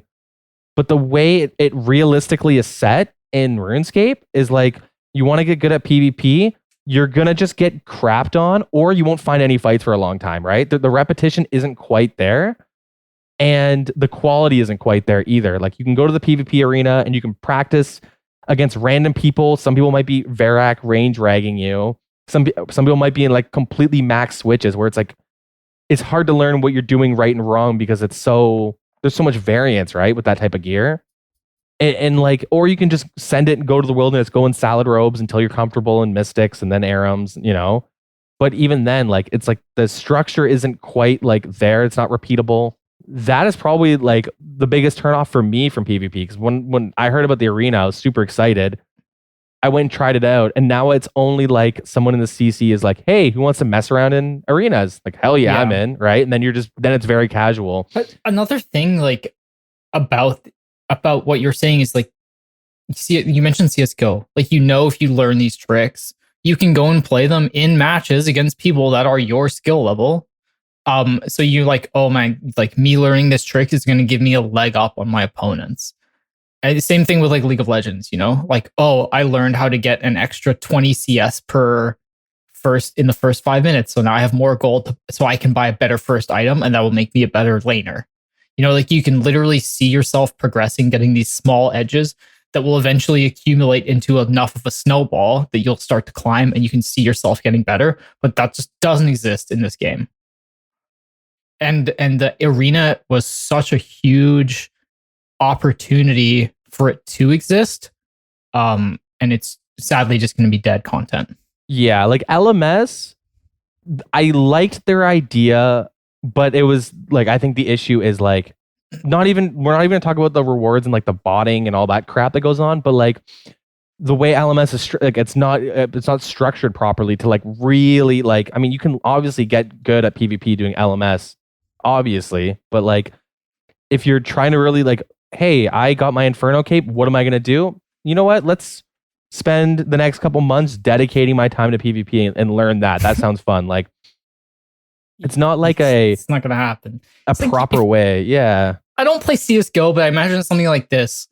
Like you go into a game, there's zero matchmaking. There's never been any matchmaking in the game. Okay, so you load up into your first game. It's like in RuneScape. If you find someone at Black Gins, okay, they're staring them with their gun against the wall because they're a grandma and they can't figure out how to turn the camera. And you just pop them. Maybe 80% of your games are like that. All right, then you've got like 10% of games where the person I'm playing against is so much better than me. There's not even any point trying because even my little tricks that I'm learning in these videos that I'm watching aren't going to give me any kind of advantage because these people are so much better than that. It's like laughably large. And occasionally you'll find a fight where you're like somewhat evenly matched and you have a good time, but it's such a small percentage of the time. Whereas like in actual CSGO or League or I don't know, other games with matchmaking like Rocket League, you're playing against or Overwatch, you're generally playing against people your own level. Therefore, it's generally fun. Well, the early days of Counter-Strike there was no matchmaking, like 1.6 and CS Source. Like there's no matchmaking. You open up a browser, you click a server, right? And like, okay. And then the servers have different rules, like, oh, only one like sniper per team. There, you start off with max cash, right? It's silly. There's no structure, right? And you're like kind of messing around. And I remember like messing around in like Counter-Strike Source, and I would just surf and I'd play these silly like game modes. And I was a little kid, and I was a little squeaker, and I'm on the mic with a bunch of other squeakers, and this one dude is like telling us to shut the fuck up. And this one kid is like, yo, I'm way better than you at Counter-Strike. Well, fuck you up. And he's like, all right, well, let's go play a game. And so this little kid, we're all like 11. He gets all these other 11-year-olds in the server to like, go into this one empty server that's like a competitive rules, or like, you start off with like $800 and da-da-da. There's like an actual structure to it. And then the guy got his buddies, and we just got dumped on. Like we literally because we don't know how to play the game at all, right? We're like, oh, I have 800, I'll buy this pistol for like 300 and like a flash grenade. And like, okay, that sounds cool. I'll do that as well. And then like, hey, let's all just walk around. Who doesn't matter who has the bomb. Like we're just, then you lose. And at that moment I was like, oh, there's actually like a proper way to play this game, I guess. Right. And it's kind of like that with PvP right now. I mean, I guess like the way PvP is, it's hard to know if you beat a guy because of luck or because you're just better. If you're like at level like 1, right? The like, when you're new to something, like you don't understand something. So like you have such a little understanding that you don't even know where to begin, what's right and wrong. Exactly. Yeah, totally. Like you're playing League of Legends. You're like, do I buy an item before I leave the fountain as soon as I spawn in? When do I leave my lane? When do I kill the minions? Am I killing them properly? Like you don't know anything at all, what's right or wrong. And then you kind of like, you slowly build an understanding of like what's right and wrong and like the basics. Yeah. Yeah. And like, or what's good, what's bad. You get a scale of like, yeah, for sure. Yeah. And like, so when I'm PvPing, I will switch my gear around and stuff. And I'm just like, oh, he's not praying mage right now. I'll switch to my mage and just throw barrages or fire surges at him. Like I'm just kind of doing whatever because I'm like, it's probably the right thing. I don't really know, but like, it just, you know what I mean? But there's like, oh, like if I switch my gear and then wait and then switch my gear at the last tick and do this, there's as you get more advanced, like when I've PvP'd against people that are like PvPers, not just like people like me that are just there for 20 minutes. I get destroyed so badly that it's like, man, there's so much to this that it's not just like accuracy and speed. Like they know something else that's going on behind the scenes that I don't quite understand, right?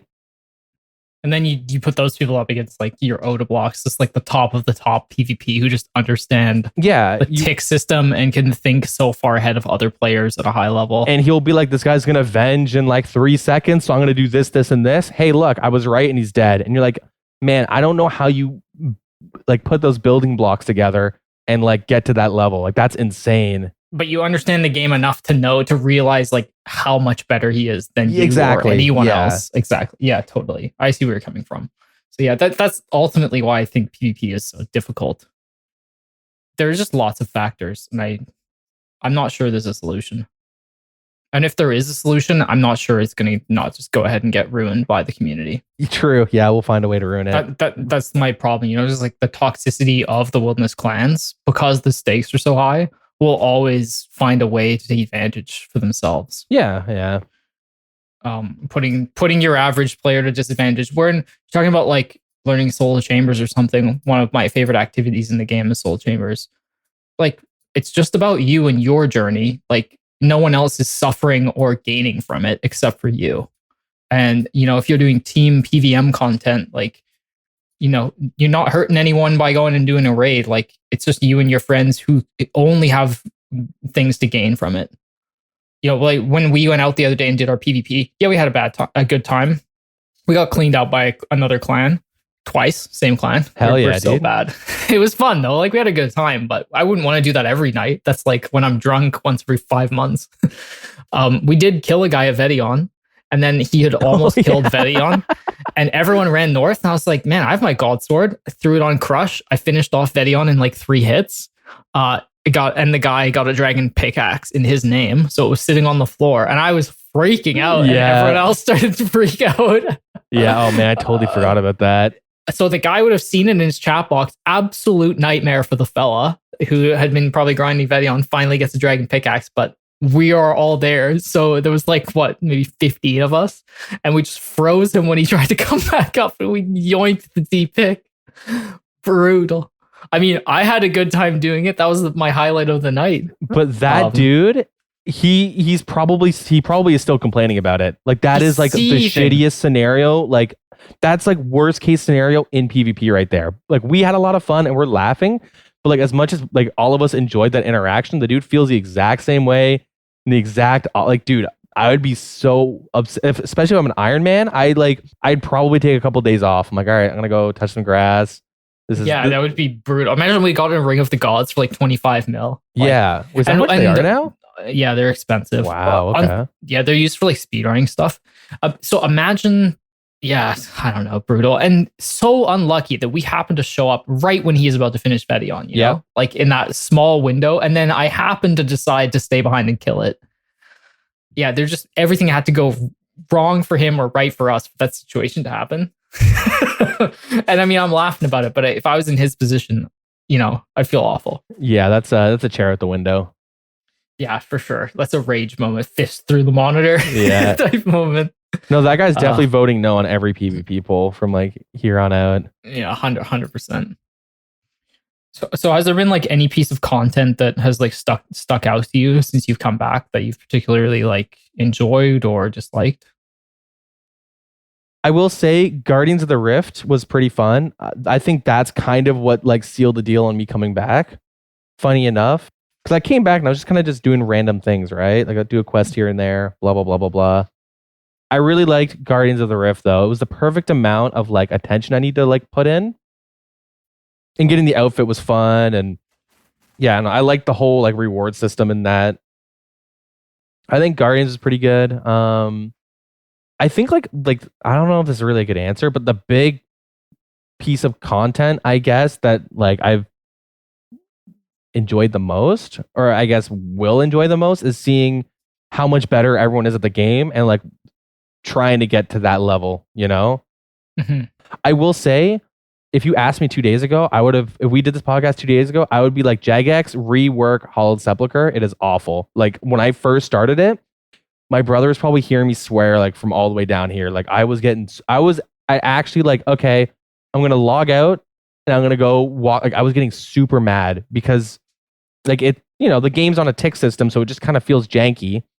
And, you're doing your little obstacle courses and it did not feel intuitive or fun at all. Dilz came down and was kind of like watching and he's like, okay, well, you're pretty bad at this. So here's some tips. He like gave me a couple, hey, when you're doing this, do this. And I'm like, okay, but I kept grinding it out because I was like, you know what? I don't like being bad at things. I don't want to be like, yeah, I can't do it. It's too hard. I wanted to like get good enough at it where I could like have if there's like an exclamation mark total time splits or something, I want to be able to like flex it a little bit, you know? I'm like, oh, okay, he's not awful at this. So I grinded it out, and then it ended up becoming like really good. So like I love Hallowed Sepulchre as well. And it's in the same area of Guardians of the Rift where there's times where I forget that I'm training a skill when I'm doing it.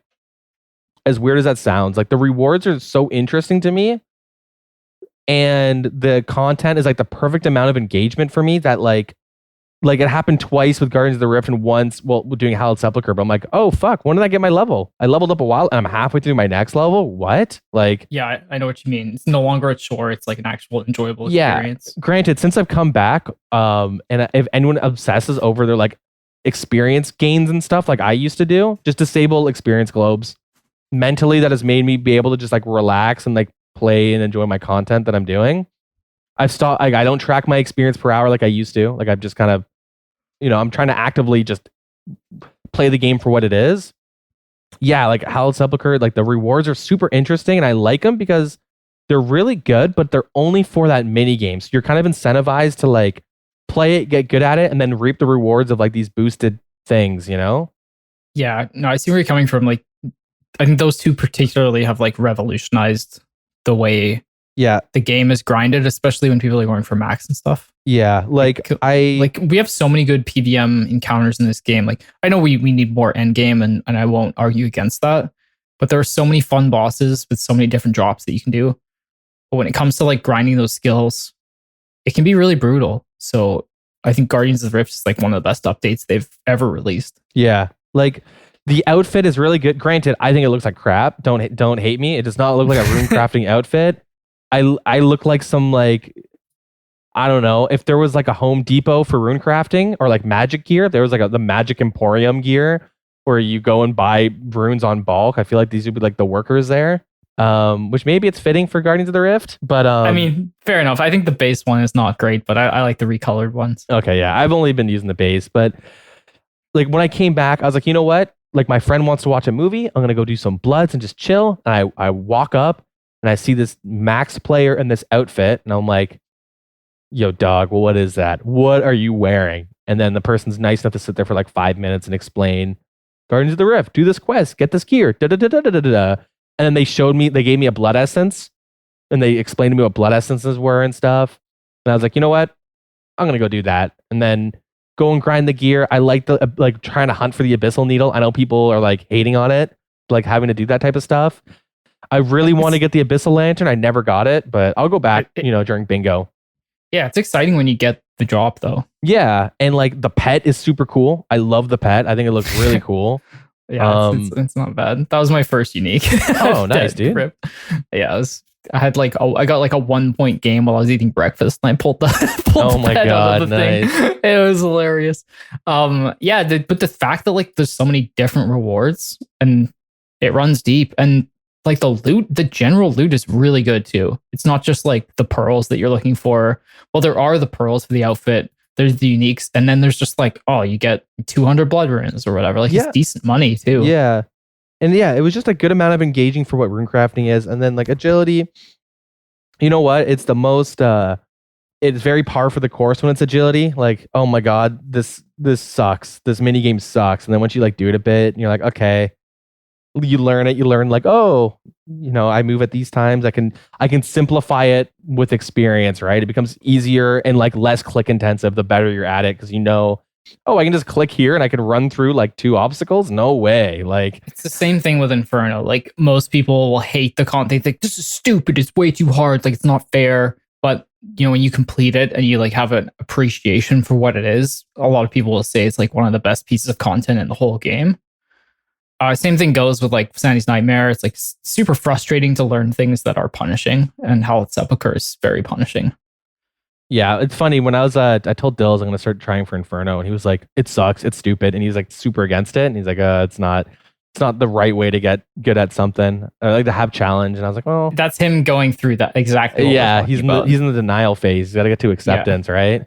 Yeah, once you start seeing yourself like, okay, I see these mechanics now, you like get a little better, get a little better. You just get a little better every time until you put all the skills together. So circling back to being so bad at something that you don't know if like something is good or bad, right?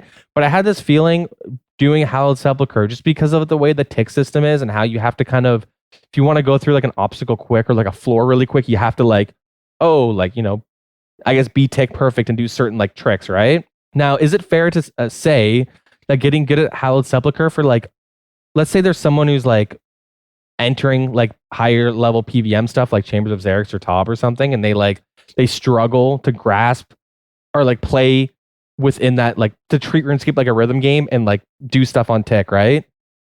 Do you think Hallowed Sepulchre is a good way to like demonstrate?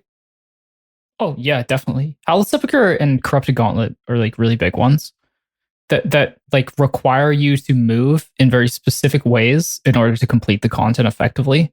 It's like Zolra requires you to move, but it's like move and stand in the same place and then switch your prayers.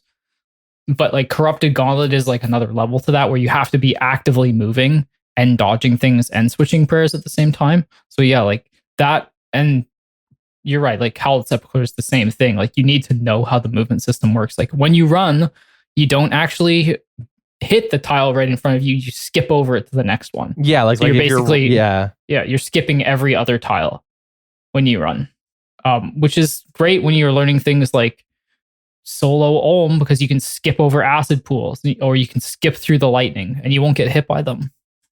Like I said, I'm a very visual learner. So back in the day when I first was like, learning all these things, it was very frustrating because I'm like, okay, I gotta like look at Olm and I gotta watch for his attack and then be like one tick afterwards or something to get like to be right on like the 4-1 for melee. But then I have to remember all these things and I have a really bad memory. And it's like, I would really like visual cues to let me know, okay, this happens. Now you can do this sequence of events, right? And I found with Hallowed Sepulchre, if I look for visual cues when certain things happen, I can then go and run through all the little obstacles and stuff and find the little tricks. Yeah, totally. Like before, do you use True Tile?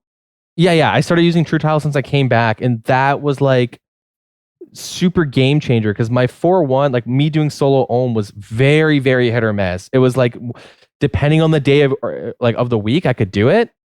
But I was super inconsistent, and like now, like I haven't spent enough time like relearning and like getting good at it again. I have to go and run a couple times to really. But like having True Tile just makes it like, oh, it's so clean, and like being able to like do Wook's Walk at Vorkath. Like I was never ever consistent on it, and I was literally like, okay, I could do like 8 runs in a row and not fuck up. Or I could do 3 in a row and mess up all of them and die. Like it's just, there was no consistency. But with True Tile, it's like, oh, I can comfortably Wook's Walk every single Vorkath kill and like not worry because I have this like visual indicator. Yeah, no, it makes a huge difference. I don't actually use it, but it's the same idea, like the tile indicator. I learned before True Tile came out. So as soon as the tile, you know how you like your destination tile? As soon as it disappears, that means your character is on that tile. So it's the same as True Tile, basically. Just a slightly different visual cue. That's how I learned Soul Chambers. Yeah, like none of that stuff was really a thing, and I just knew, like I had someone tell me, like, hey, this is how movement works, by the way. Because I'd be like a feeling for it. Like, yeah, it's hard without the visuals. I know where you're coming from. Yeah, like I'm like, yo, how did you skip that lightning? Oh, well, hey, you can, when you click, you actually, and you're running, you actually skip the first tile and blah blah. I'm like, oh, what? How do people know this? What? I didn't know that until I got to Chambers as well. This basically, but which is why I like them introducing this content, because it's introducing you to mechanics of the end game PVM at an earlier stage, more isolated, so you're not just learning them all in one go. I think Corrupted Gauntlet is like it's a very hard piece of content. I would hate to go from like nothing to Corrupted Gauntlet, but it's a perfect stepping stone into the end game of PVM because it like forces you to learn these different things, and it's so frustrating to learn. Once you get the hang of it, you just understand the game fundamentally, like at a deeper level, and just makes everything else easier for you. That's sweet though. I'm glad you picked out those two because those are like definitely good piece of content. I've actually never done Sepulchre. Oh, dude, you should try it. It's I've been saving it for like when I get 92 agility. Oh, okay. Yeah, if you want the ring. I would love the ring, yeah. Yeah, I'm not max, but I'm like 2210, so it's like on my mind. But there's some skills that stand in the way, Yeah. Agility being one of them. Like I was gonna wait till 92, but I figured I'm like, hey, I looked at like my experience gains for agility, and 95% of it was doing all my elite diaries, just dumping all of them into agility, and then raids and using the dark relics. And I was like, you know what? God. And because my plan initially, before these agility methods and stuff came out, I was just gonna boost and do already rooftops. I was like 87 or something, or 88 at the time when I like quit. Yeah, that's what I did. And that was my plan. I was like, oh, I'll just boost to 92. And I was like, you know what? I'll just give it a try. I'll learn it. You know, banged my head against my desk for like a day or two, and then figured it out. And then some people in the CC are like, hey, if you're going for rewards, just skip the first floor and then loot everything that you can afterwards until you have all the rewards. And it's like, oh, cool. You've convinced me. I'll give it a go. I'm a 90 at the moment, so I just missed the bottom floor, but it's going to be hard to learn anyways. So yeah, like it's really fun because like, I mean, obviously the floors get progressively harder and harder, but the way because I was just going to do it and get frustrated and then come back at 92. It's nice. Like, yeah. Oh man. Like I get to floor 4 and I'm out of time and I'm struggling on this for 3 minutes. And then eventually you kind of get it. Now you're always getting it on time. And then now you're beating your personal bests like constantly and like, and then so I'm thinking by the time I actually hit 92, I'm going to be so comfortable with all the floors that like now I just have to learn this one. That won't be like, you know, as grueling as a process of like learning the other floors. But maybe I'm completely wrong though. Maybe it's, you know, way worse, but it's worth like giving it a shot, just seeing what it's about. Yeah, it's like one of the last pieces of content I haven't tried, so it's going to be a treat. I'm looking forward to it. But that you've convinced me. I'll go give it a go and see what I think. The ring would be so sick for like doing smithing and stuff. Yeah, man, I had no idea that it was you could only get it from like the 5th floor. So I thought like, oh, I'll have a chance. And then my buddy's like, nah, dude, it's only the 5th floor. And I'm like, it's expensive as well. Yeah. 45 mil or something crazy. It's like, oh, it's nice that there's like huge rewards available for skilling. Yeah. You know, the runecrafting minigame to a lesser extent, you know, there's rewards, but they're more constant. Yeah. The sepulcher is pretty sick. Do you like if they were to add like another way to gamify, or like, I think that's the term Dilz always uses, but like another type of winter Todd or like fun mini game for a skill, what do you think what would be on your bucket list? What would you hope to see? Something for mining. Yeah. It's just brutally slow. And the only options are like, there's a lot of options, but they're like AFK options. There's no like fun options.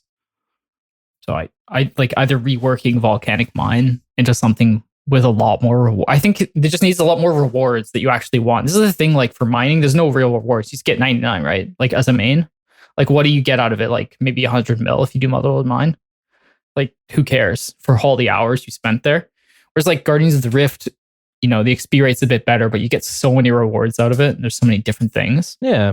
Like I did. So I think that would be good. I did Volcanic Mine for to upgrade the lunar spell compost. Don't ask why. Okay. I just wanted to. I was like, that'll be fun to do. So I just went and did it. And I did some other, like I unlocked some other random things. But yeah, I found Volcanic Mine was kind of crap. I know Volcano's just money. Like you don't really look at experience at all.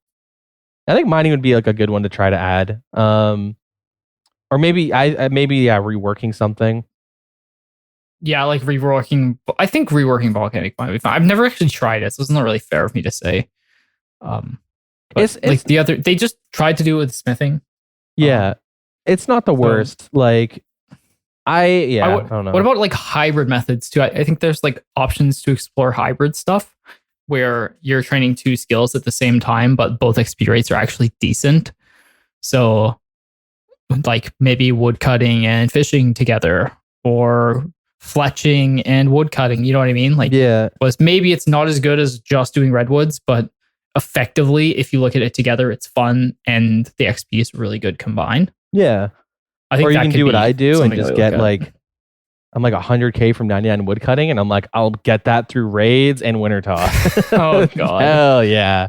Yeah, fair enough. But I'd like to see like I know thieving is a really big thing people hate to do. I know they have pyramid plunder, but I know like I've never done it because I prefer closing my eyes and clicking Arty Knights to 99. That's how I did it. And that's what most people do these days. It'd be cool if they had something like some sort of mini game related to thieving, but also agree with with you, like yeah. the dual skilling. It'd be cool to see like a fletching ranging combination type thing, right? I've mentioned this to your brother. Like, one nice thing about Iron Man is like some skills are a lot more rewarding because the things you get from the skill is kind of like Guardians of the Rift, where you're not really in it for the XP, you're in it for the rewards. So like thieving, blood shards is one that I've been going for. It's like close to 200k an hour XP. Don't even notice I'm getting XP because I'm just like looking for the blood shards. True. Okay. Or like pickpocketing master farmers, like I'm looking for RANR seeds, I'm looking for Snapdragon seeds. Yeah. So the rewards are why I'm there. And I'm like, okay, I get 20 RANRs an hour and the XP is just bonus because I need these things to like fuel my account. So it feels like it's gamifying it in a way. And there's a few Iron Man skills that are like fishing, thieving, are the two big ones. And mining as well, because like all the ores are useful. And then like amethyst mine is obviously great because you can turn it into arrows for your T-bow, or if you have one, lucky, or amethyst darts for your blowpipe. Yeah, like when like with my Iron Man, I thought it was really fun to grind out 50 agility and then thieving and then go get my outfit and then just like pickpocket master farmers isn't the best method, but I do need seeds to level up my farming and stuff like that. So I'll keep doing this. Like, yeah, I guess with Iron Man, there's a lot of things that kind of go hand in hand. I remember leveling up my main and I cut so many longbows because like at the time, like alking them and all that, the profit margins were just bigger. So I would do like I did U longs to magic longs because at the time there's just better margins for making money. I cut like tens of thousands at a time. Then I'd note them and I'd run around questing while alking and then doing agility while alking. And I had so much fun doing that on my main that like if I get to that point of my Iron Man, I think that'll be like super enjoyable as well.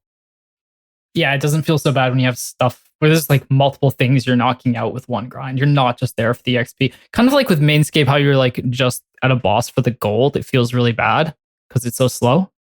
But if you're there for like other reasons, it's a little bit more enjoyable. Yeah. Yeah, I mean, yeah, like kind of how you look at it though. Like if I'm bored of this boss, I'll go move on to another one. I'm still making gold, but you kind of get locked down. Yeah. Definitely perspective. You're right. Oh, well, so that's pretty much wrapping up our discussion for today. It's nice to get to know you a little bit more, Deagin. Yeah, likewise. I know we've been doing some content in the game, but we don't get to chat or Yeah, it's always like it's never one on one of each other. Yeah, exactly. It's always with like a large group of sweaty gamers. Yeah.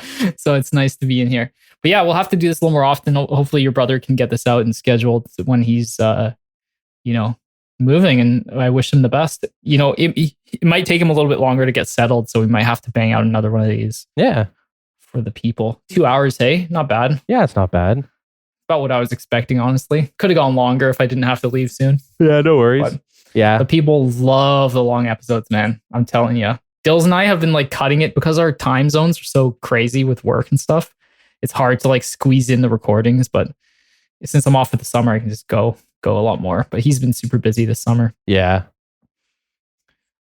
Anyways, man, it's been really good. So I think that's pretty much everything. Dilz can add in the extras, the fancy Grand Exchange sounds, and buy him a coffee. No one ever buys me a coffee. It's always Dilz. Yeah. I guess he does the editing, so he can have the coffee. For sure. But yeah, I guess until next time, eh? Yeah, sounds good, man. Okay, right. Take care. Yeah, have a good one. Well, there you guys have it. Hope you enjoyed today's episode. Yeah, this one's been sitting for a little bit because I thought I would have had internet by now, but anyway, it doesn't matter. Maybe we'll talk about it in the next episode, but it's had to sit until we got the internet installed.